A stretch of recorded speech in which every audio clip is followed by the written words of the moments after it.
열왕기하 8장 1절에서부터 6절 말씀까지 받들어 봉독해 드립니다. 엘리사가 이전에 아들을 다시 살려준 여인에게 이르되 너는 일어나서 내 가족과 함께 거주할 만한 곳으로 가서 거주하라.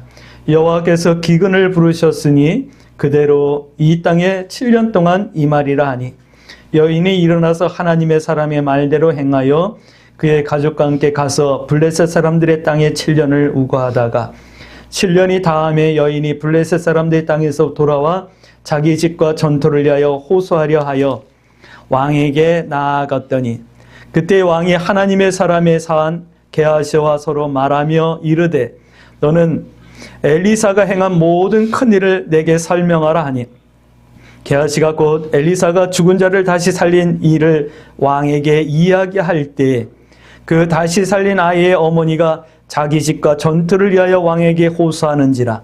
게하시가 이르되 내 주 왕이여 이는 그 여인이요 저는 그의 아들이니 곧 엘리사가 다시 살린 자니이다 하니라. 왕이 그 여인에게 물으매 여인이 설명한지라. 왕이 그를 위하여 한 관리를 명하여 이르되 이 여인에게 속한 모든 것과 이 땅에서 떠날 때부터 이제까지 그의 밭의 소출을 다 돌려주라 하였더라. 아멘. 우리 서로 인사합니다. 참 잘 오셨습니다. 네, 참 잘 오셨습니다. 네. 명절 세고 이렇게 다시 만나니까 서로 반갑죠. 우리 김영석 형제는 한 주간 동안 입원해 있다가 퇴원해서 와서 또 반갑습니다. 고맙습니다. 다들 이렇게 와주셔서 오늘서부터 지난 수요일서부터 사순절이 시작이 되어졌습니다. 개신교 교회에서는 사순절 절기를 어느 순간서부터 안 지키기 시작하더라고요. 저희 어릴 적에는 사순절이면 40일 동안 새벽 기도도 하고 또 예수님의 고난과 예수님의 십자가를 생각하며 하나님 앞에 기도하는 아주 은혜로운 절기였는데 어느 순간서부터 우리 개신교 교회에서 사순절을 안 지켜요. 이거는 천주교 절기니 어쩌니 그러면서 안 지키긴 하는데 우리 교회는 사순절을 기념합니다. 이 시기는 예수님이 우리를 위하여 십자가를 지시기 위하여서 고난받으셨던 고난과 예수님의 사역을 묵상하며 하나님 앞에 성도로서 은혜의 삶을 살기를 다짐하는 소원하는 그런 기도의 절기가 되어지길 주의 이름으로 부탁드립니다. 오늘 우리가 함께 나눌 말씀은 열왕기하 말씀이에요. 열왕기하는 열왕기상과 이어서 유다와 이스라엘 왕들의 역사를 기록하고 있어요. 근데 이 열왕기상하는 주로 북이스라엘의 왕들을 기준으로 이렇게 설명을 많이 해요. 그리고 남유다의 왕들과 약간 이렇게 비교를 하면서 남유다 왕일 때 북이스라엘 왕이 이렇게 했더라 이렇게 설명을 하고 있는 책이 열왕기상하예요. 오늘 열왕기하는요 엘리야의 승천과 엘리야의 제자였던 엘리사 선지자의 능력 행하심의 역사들이 많이 기록되어져 있어요. 엘리사의 기적들을 기록한 열왕기상, 엘리야의 사역을 기록한 열왕기하 이렇게 구분하셔도 무난하지 않을까 하는 생각이 들어요. 우리는 지난주 말씀을 통해서 사사들과 선지자의 약간의 차이를 우리는 함께 나눴죠. 그러면서 이런 얘기를 했어요. 사사는 구원투수와 같다. 나라가 외세에 의해서 어렵고 힘들 때 하나님의 권능으로 능력으로 나라의 어려움을 건져냈던 사람이 사사였었다 이 얘기를 했고요. 선지자들은 백성들의 모든 신앙의 여정을 가꾸고 도와주고 바르게 인도하는 야구로 말하면 구원투수가 아니라 선발투수와 같은 그런 역할을 했던 분들이 선지자다. 그리고 제사장이 있었고 왕이 있었는데 우리 성도들에게는 그 사역에 따라서 어떤 사람은 사사와 같은 역할을 하는 성도가 있고 어떤 사람은 선지자와 같은 역할을 하는 성도도 있고 제사장처럼 왕처럼 사역하고 섬기는 그런 성도들이 있다라는 말씀을 했어요. 오늘 한 주간 동안 나는 어떤 사역을 했는가 여러분들 생각해 보셨으리라 생각합니다. 또 열왕기하에서는 이스라엘의 멸망을 기록하고 있고 유다의 멸망을 기록하고 있어요. 북쪽 이스라엘은 BC 722년에 아수르에 의해서 멸망당하고 유다는 바벨론에 의하여서 BC 568년에 완전히 멸망당한 것을 우리는 열왕기 하의 말씀을 통해서 볼 수가 있죠. 근데 이런 역사들을 왜 기록해서 오늘 우리들에게 이 말씀을 성경으로 정경으로 우리에게 기록해서 남겨주셨을까요? 분명한 이유가 있겠죠. 오늘 그 말씀을 오늘 함께 나누기를 원합니다. 첫 번째, 오늘 열왕기 하 말씀을 보면 두 부류의 사람들이 있음을 극명하게 아주 대조를 해준 모습을 볼 수가 있어요. 왕들도 그렇고 사람들도 그래요. 근데 두 부류 중에 어떤 부류냐면 이런 거예요. 하나님을 기분 좋게 한 사람들이 있고 하나님을 기분 나쁘게 한 사람이 있어요. 여러분들은 어떤 부류일까요? 하나님을 기분 좋게 하는 그런 성도인 줄 저는 믿습니다. 할렐루야. 다윗, 하나님 기뻐하셨던 분이죠. 아사왕, 하나님의 마음을 시원케 해줬었죠. 여호사밧, 맞아요. 여호사밧도 하나님의 마음을 아주 시원케 해주셨던 분이에요. 여러분들은 지난 한 주간 어떻게 사셨을까요? 명절 연휴를 보내면서 내가 말하는 것, 행동한 것, 또 생각한 것들이 하나님의 마음을 시원케 하고 기분 좋게 했던, 그리고 덕을 세웠던 그런 말들, 그런 한 주간이었을까요? 왕상 열왕기상 22장 24절 말씀 보니까 이런 사람들을 대표적으로 표현하는 뭐라면 하나님 앞에서 정직했었다, 이 말씀을 하고 있더라고요.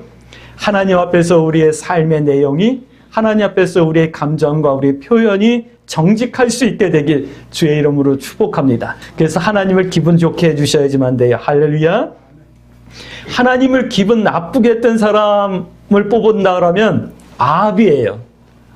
열왕기 하에서는 아합이 아주 대표적인 악인으로 말씀하고 있죠. 아합의 행위를 떠나지 아니하였더라, 아합의 행위를 행하였더라 하면서 아합이 악인의 기준으로 삼고 있는 모습을 성경에서 볼 수가 있어요. 1장 22절 말씀 보니까 또 하나님을 기분 나쁘게 했던 사람이 나와요. 아하시아 왕이거든요. 이 아하시아는 북이스라엘 왕인데 하나님을 인정하지 않았던, 하나님을 의지하지 않았던 그런 왕이에요. 뭘 했는지 난간에서 떨어져가지고 병이 들었는데 이 병이 너무 심하니까 신하들에게 얘기하는 거죠. 바알세불에게 가서 이 병이 좀 나을지 안 나을지 좀 물어보고 와라 라고 가서 점을 치고 오라고 신하들에게 명령을 내렸어요. 그래서 신하들이 가는데 선지자가 그러는 거예요. 야, 이스라엘에는 하나님이 안 계셔가지고 네가 바알세불에게 가가지고 그 병이 낫냐 안 낫냐 물어보려고 보내느냐 가느냐 그러면서 책망을 해요. 그러면서 네가 올라간 침상에서 살아서 내려오지 못할 거다라고 말하죠. 이런 하나님을 하나님으로 인정하지 않았던, 하나님을 의지하지 않았던, 이거 기분 나쁘게 하는 거예요. 1장 3절 말씀 볼까요? 성경이 이렇게 표현하고 있죠. 열왕기하 1장 3절 말씀.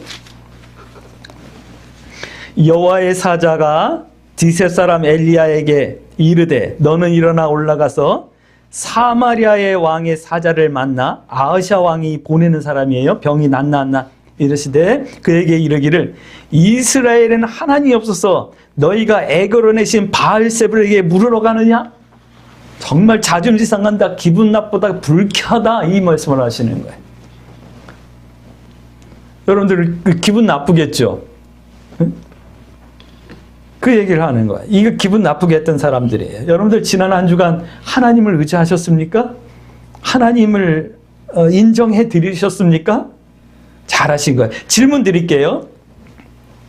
하나님을 어떻게 하나님으로 인정해 드릴 수 있을까요? 하나님은 크십니다. 나 하나님 믿어요. 뭐 이런 것으로 하나님을 하나님으로 인정해 드릴까요? 성경은 여러 가지로 표현할 수 있을 거예요. 성경에서는. 근데 저는 오늘 딱 한마디로 표현해 드릴게요. 하나님만 의지하고 그 뜻을 구하는 거예요. 할렐루야. 이거 하나님을 의지하는 거야. 반대로 하나님께서 제일 혐오하시는 것은 뭘까요? 하나님을 의지하지 않는 거예요. 하나님을 의지하지 않고 대신 내가 의지하는 모든 것들이 다 우상 숭배인 거예요. 할렐루야. 하나님을 의지하지 않고 지난 한 주간 내가 물질을 의지하고 살았다면 그 물질이 우상숭배되어져서 하나님을 인정해드리지 못한 거예요. 하나님을 의지해야 되는데 지난 한 주간 내가 사람을 의지하고 사람을 기대하며 살았다? 그럼 미안하지만 그 사람이 나의 우상이 되어졌던 거고 하나님을 인정해드리지 못했던 거예요. 나는 하나님만 의지하고 하나님의 뜻을 구합니다 라고 하는 또 이걸 어떻게 표현하느냐? 그것이 예배고 그것이 우리가 하나님 앞에 드리는 11조고 그것이 우리가 하나님 앞에 드리는 찬송인 거예요. 할렐루야. 이제 두 번째 질문 드릴게요. 하나님을 의지하고 하나님을 하나님으로 인정한다는 것이 어떤 건데요? 어떻게 하나님을 인정해 드린다라는 거는 알았잖아요. 그럼 하나님을 하나님으로 인정한다는 것이 어떤 건데요? 1장 말씀 보니까 우리 아하시아 왕에 대한 말씀 나눴죠? 북이스라엘의 왕이에요. 근데 그 바알세불에게 이 병이 낫지 안 낫지 좀 물어보고 와라. 이 말은 가가지고 나의 병을 위해서 바알세불에게 좀 예물도 드리고 좀 이렇게 기도도 하고 좀 그러고 와라. 이 표현이거든요. 물어본다라는 것이.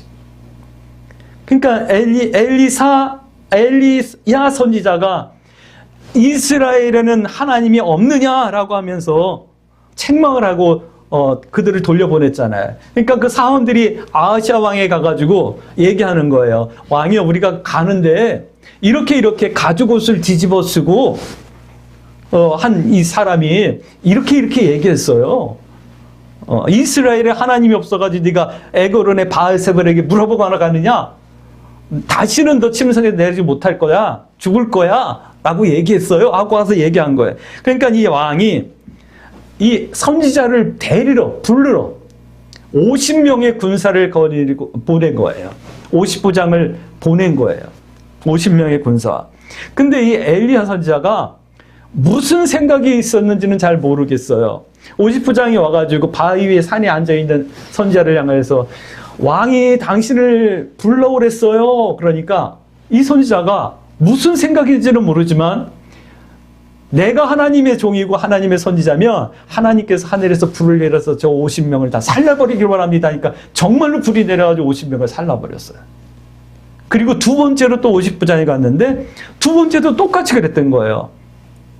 왕이요, 당신을 좀 불러요. 당신이 좀 내려와서 좀 같이 가야겠어요. 그러니까 똑같이 해가지고 똑같이 살라요. 근데 이제 세 번째 50부장이 50명의 부하들을 데리고 가는 거예요. 그리고 산 밑에 가가지고 선지자를 향해서 외칩니다. 선지자님, 나와 이 50명의 부하들의 생명이 당신에게 달려 있습니다. 우리를 불쌍히 여겨주세요. 엘리야 선지자는 이미 다 알고 있었던 거예요. 그들이 왜 왔는지. 근데 하나님께서 그때 말씀하시죠. 저 50부장을 두려워하지 말고 따라가라. 해가지고 그들이 살아서 돌아가는 내용이 1장에 기록되어져 있어요. 2장에는 엘리야 선지자가 이제 하나님의 부름을 받아서 불병거를 타고 승천해야 되는 하늘로 가야 되는 그런 때가 가까웠어요. 그래서 이제 마지막 그 장소를 찾아서 엘리야 선지자가 여행을 떠나죠. 근데 그때 엘리사 선지자가 엘리야 선지자를 붙쫓는 거예요. 다른 선지자들은요, 얘기하는 거예요. 다른 선지자 생도들은 야, 너의 스승을 갖다가 하나님께서 데리고 가실 거야. 너 그거 따라갈 필요 없잖아. 그런데 엘리사는 엘리야를 끝까지 쫓아가요.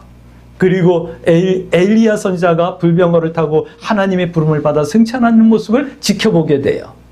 그리고 그 엘리야가 벗어 던져준 겉옷을 들고 돌아오는데 그때부터 하나님의 능력이 갑절로 임해서 사역을 감당하는 모습을 볼 수가 있어요.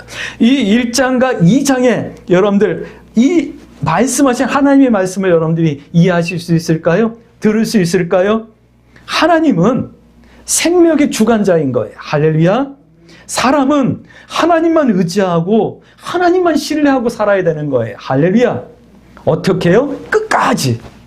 이 말씀 하시는 거예요. 이 음성이 들려지길 주의 이름으로 축복합니다. 두 번째는요, 기적의 역사예요. 이 열왕기 하에는요, 기적의 역사를 기록하고 있어요. 여러 가지 이적들과 기적들이 놀라운 기적들이 기록되어져 있어요. 마치 사도행전에 성령의 역사를 나타낸 그 성령의 역사를 보는 것 같은 그런 기적들이 막 기록되어져 있어요. 2장에 보니까 엘리사의 기적이 나오죠.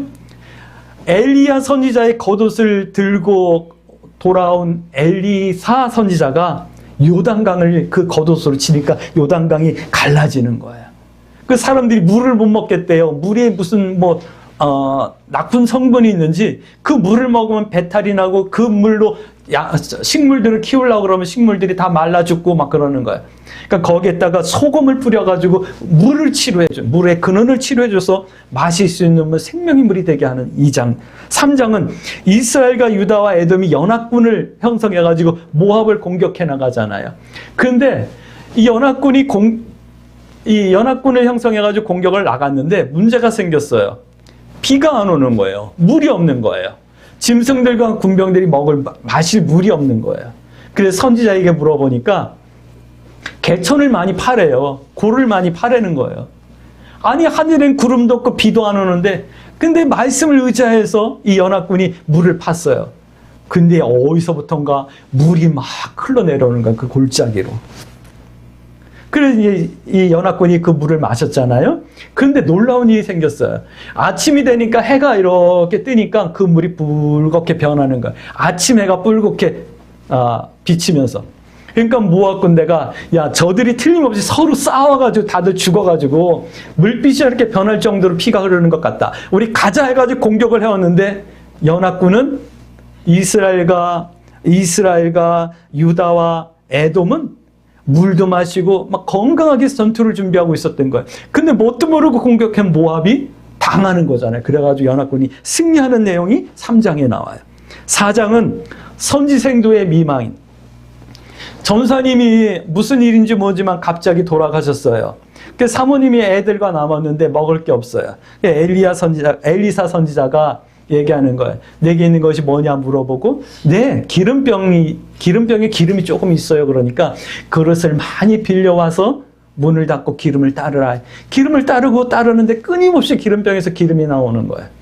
빌려온 그릇들에게 기름이 가득 차고 나니까 그때 기름이 멈춰지는 이런 놀라운 기름병에 또 수녀 여인의 아들을 살려주는 데 여기는 아주 극적이죠. 아들이 죽었어요. 그것도 어렵게 얻은 아들이 어느 날 갑자기 아이고 머리야 그러고 죽는 거예요. 근데 이 수녀 여인이 아무에게도 남편에게도 애 아버지에게도 알리지 않고 선지자에게 달려가가지고 내 아들이 이렇게 됐습니다. 그러니까 선지자가 달려와가지고 그 아이를 살려주는 말씀이 4장에 나와요. 5장에는요 나아만 장군의 문둥병이 이 아랍의 장군이었던 나아만 장군의 문둥병이 요단강에서 몸을 7번 씻으면서 치유되어지는 이런 기적의 역사가 납니다. 왜 이런 하나님의 능력과 이적이 나타난 것일까요? 그것은요 5장 10절부터 14절까지 나오는 나아만 장군의 순종하는 모습에서 그 답을 찾을 수 있는 거예요. 아니 우리나라에는 더 좋고 더 깨끗한 강이 많은데 내가 거기서 몸을 7번 씻으면 되지 이 진짜 문도 안 열어보고 그냥 한마디 툭 던진 내가 선지자의 말을 듣고 요단강에 가가지고 몸을 7번 씻어야겠느냐? 나 돌아갈래? 그러는데 한 신하가 말리는 거죠. 장군님 큰일을 하라 그러면 하지 않으셨겠습니까? 하물며 이 작은 일 요단강에 몸을 7번 씻으라는 일을 왜 못하십니까? 그러니까 이 나아만 장군이 순종하잖아요. 한 번 들어가고 변화가 없어요. 2번 들어가고 3번 들어가고 6번째 들어갔는데도 변화가 없는 거예요. 그래 7번이라 했으니까 한 번 더 들어가자. 그리고 요단강에 들어갔다 왔는데 몸이 어린아이같이 회복되어지는 이런 놀라운 역사. 뭐죠? 선지자의 말씀을 따라 하나님을 의지했기 때문에 이런 기적의 역사가 일어나는 거예요. 할렐루야. 하나님의 이적과 능력의 주인공 되어질 수 있게 되길 주의 이름으로 축복합니다. 중요한 이유가 있어요. 오늘 본문 말씀 보니까 그 말씀을 알 수 있잖아요. 오늘 본문은 수녀 여인에 대한 이야기를 하고 있어요. 엘리사 선지자가 보니까 하나님의 계시를 받았는데 이 북이스라엘 땅에 7년 동안 흉년이 들 거라는 말씀을 하나님이 하셨나 봐요. 근데 왜 다른 사람들한테는 얘기 안 하고 수녀 여인에게만 얘기했을까요? 전 그렇게 생각 안 해요. 다른 사람들에게 분명히 얘기했을 거예요. 이 땅에 흉년이 들 겁니다. 준비하셔야지만 됩니다. 분명히 얘기했을 거예요. 선지자는 수녀 여인을 위한 선지자가 아니라 하나님의 백성들을 위한 선지자였기 때문에 할렐루야. 그런데 그 말씀을 듣고 피난 갔던 사람은 수녀 여인 가정 뿌렸던 거예요. 그가 7년 만에 돌아와가지고 왕에게 얘기하는 거예요. 내가 흉년 때문에 저 블레셋 나라에 가서 살다 왔는데 내가 소유하고 있었던 나의 땅을 다시 내가 경작할 수 있도록 돌려주세요라고 하는 내용이 오늘 본문 내용이에요. 고향으로 돌아온 수녀 여인과 아들에 대한 이야기잖아요. 이 말씀을 하는 거예요. 엘리야의 권고를 듣고 순종했던 사람은 수녀 여인과 그 아들 가족, 그 가정뿐이었던 거예요.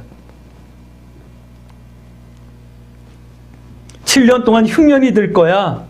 블레셋 땅으로 좀 피하든지 아니면 대비를 해야 돼. 이 말씀을 하셨던데 그것을 순종한 여인이 오늘 수녀 여인과 그 아들뿐이었다라는 거예요. 이렇게 하나님만 의지하고 살면 어려운 거 환난을 피하게 하신다라는 말씀을 하시는 거예요. 이 말씀이 여러분들 믿어지십니까?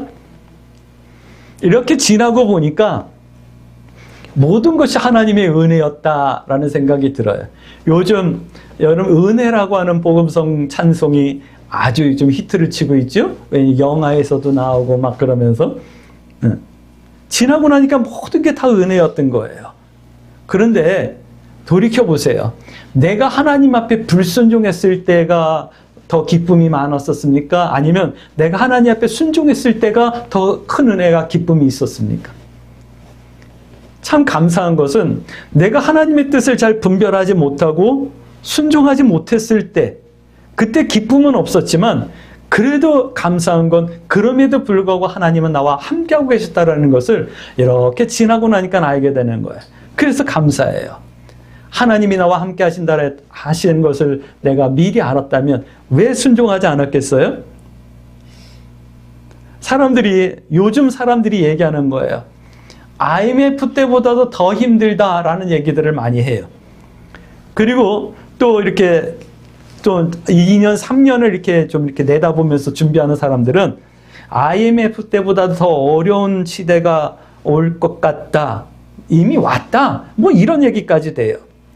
근데 저는 믿어요. 하나님을 의지하는 성도는 하나님께서 책임지신다. 할렐루야. 이 사실을 여러분들이 믿을 수 있게 되길 주의 이름으로 축복합니다. 오늘 11개 하에서 이 말씀들을 하고 계시는 거예요. 중요한 진리 한 가지 말씀드릴게요. 아주 매우 중요해요. 7년 대환란의 시대가 온다라는 거예요. 요셉의 7년 여러분들 아십니까? 창세기에 나오는 요셉의 7년 흉년과 7년 풍년과 7년 흉년. 오늘 수녀 여인의 이 7년. 요한계시록에 나오는 7년 대환란. 이게 동일한 예표고 동일한 말씀인 거예요. 이런 환란이 있을 때 하나님을 의지하고 믿음의 삶을 선택한 성도들에게는 피난처가 있음을 말씀하시는 거예요. 할렐루야. 세 번째, 우리 신앙의 본질로 돌아가라라는 말씀을 들을 수 있게 되길 주의 이름으로 축복합니다. 질문 세 번째, 그러면 어떻게 해야 하는데요? 무엇을 해야 되는데요? 하나님의 기쁨이 되고 하나님을 의지하는 성도란 어떻게 해야 되는데요? 그 말씀을 하는 거예요. 신앙의 본질로 돌아가라. 할렐루야. 22장, 23장 말씀 보면 요시야 왕의 개혁이 나와요. 이 요시야 왕이요, 성전을 수리하다가 성전 구석에서 먼지 잔뜩 묻은 율법책을 발견해가지고 그 율법책을 기준으로 해가지고 신앙의 개혁을 하는 내용이 나오고 있거든요. 이 요시야의 개혁의 말씀을 쭉 살펴보면서 전 4가지를 정리했어요. 신앙의 본질로 돌아간다는 것은 이거예요. 첫 번째는 말씀으로 돌아가셔야 돼요. 할렐루야. 성전을 수리하다가 율법책을 발견하고 그 말씀 앞에 회개하는 거예요. 신앙의 본질을 점검하라는 거예요. 신앙의 본질을 점검하라는 것은 기준을 세우라는 거예요. 흔들리지 않는 기준. 오늘 우리 광주 새순교 성도들에게 이 기준이 있어지길 주의 이름으로 축복합니다. 세상의 진리가 기준이 아니에요. 세상의 진리는 상황윤리예요. 상황에 따라서 바뀌는 거예요. 그러나 우리의 기준, 우리의 말씀은 상황에 따라서 바뀌지 않는 거예요. 영원한 말씀이에요. 할렐루야. 이 말씀이 나의 삶에, 나의 행동에, 나의 판단에 기준이 되어야 됨을 말씀하는 거예요. 이것이 본질로 돌아가는 거예요. 두 번째는 예배를 회복하셔야지만 돼요. 이거는 삶의 최우선순위를 정하라는 말씀이에요. 예배를 회복하라는 말씀을 하면 할 말이 참 많은데, 예배를 회복한다라는 것은요, 오전 예배 드리고 새벽 예배 드리고 수요 예배 드리고 금요 예배 드리고 이렇게 예배를 많이 드리라는 게 아니에요. 예배를 회복하라는 말은요, 예배의 본질로 돌아가라는 거예요. 예배는요, 하나님의 크심을 찬송하는 거예요. 하나님께서 하나님 되심을 인정해 드리는 게 예배인 거예요. 근데 어떤 분이 그러시더라고요. 예배를 드리고 나면 허전해요. 이런 얘기를 하시더라고요. 그래서 다른 교회 오후 예배도 갔었고 다른 교회 수요 예배도 갔었고요. 뭐 특별 기도회가 있다 그러면 가기도 하고 그랬었어요. 뭐 이런 얘기도 하시더라고요. 그건 예배를 회복한 것이 아니에요. 예배는 하나님께서 내게 뭔가 주셔서 내가 만족하고 기뻐야지만 되는 것이 아니라, 그냥 하나님께서 나를 아무것도 안 해주시더라도 내가 하나님의 크심을 찬송할 수밖에 없음을 인정해드리고 그 하나님을 찬송하는 게 예배인 거예요. 근데 우리는 바뀌잖아요. 하나님, 내가 예배드리면 내 마음이 기뻐야 돼요. 내가 예배드리면 나의 기도를 응답해 주셔야지만 돼요. 내가 예배드리면 뭔가 내 감정이 이렇게 좀 자극을 받아야 돼요. 생각하잖아요. 그거는 아니에요. 그건 하나님 중심의 예배가 아니라 인간 중심의 예배인 거예요. 그런 예배 가운데 뭔 역사가 나타났다? 그럼 점검해 보셔야 돼요. 그것은 하나님의 역사가 아닐 수도 있다라는 거예요. 세상 사람들은요, 가요 무대 보면서도 막 울더라고요. 그걸 은혜라고 표현하나요?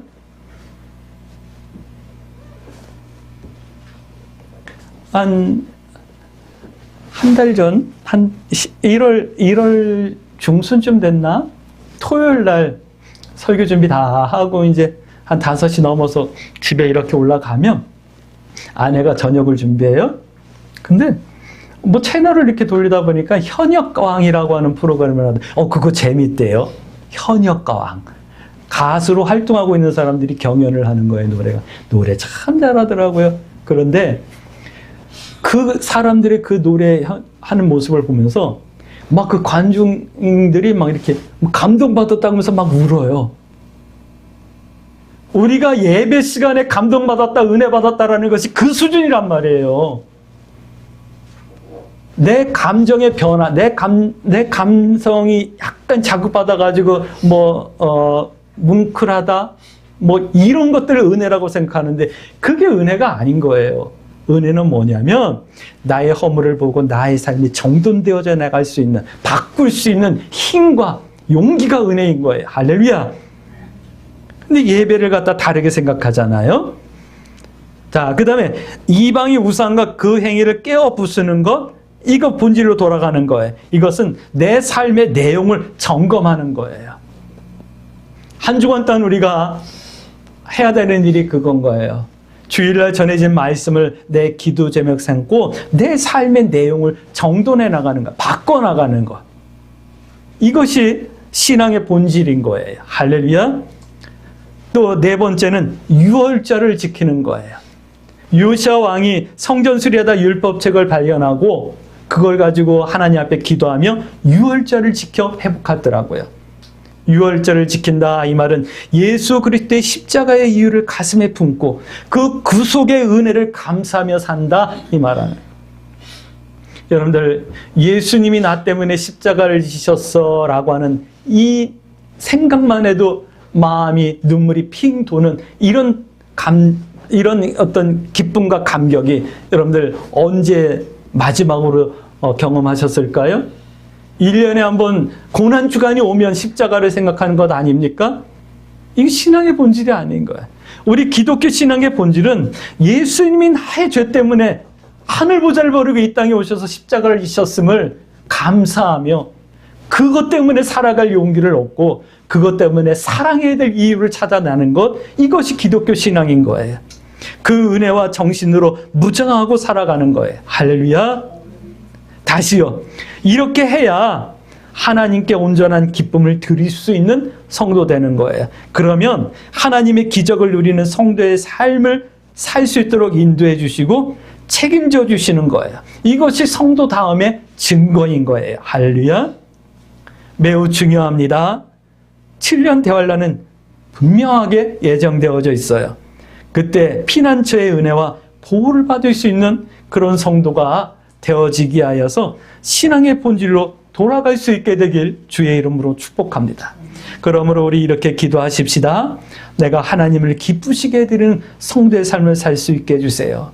하나님 앞에서 정직할 수 있게 해주시고 하나님의 기적의 역사를 누리기 하여 하나님의 능력과 하나님의 하나님 되심을 인정하며 의지하는 성도의 삶을 살 수 있게 해주시고 그 가운데 내 신앙이 본질적으로 회복되어질 수 있는 은혜가 있어지게 해주세요. 이렇게 기도하며 이 한 주간 우리 요시야의 개혁의 말씀처럼 신앙의 본질을 회복하는 한 주간, 하나님의 기쁨 되어지는 한 주간, 또 언젠가 이 땅에 정말 7년 대환란이 있을 때 하나님의 인도와 보호와 예비처를 예비하는 성도의 삶을 살 수 있게 되길 주의 이름으로 축복합니다.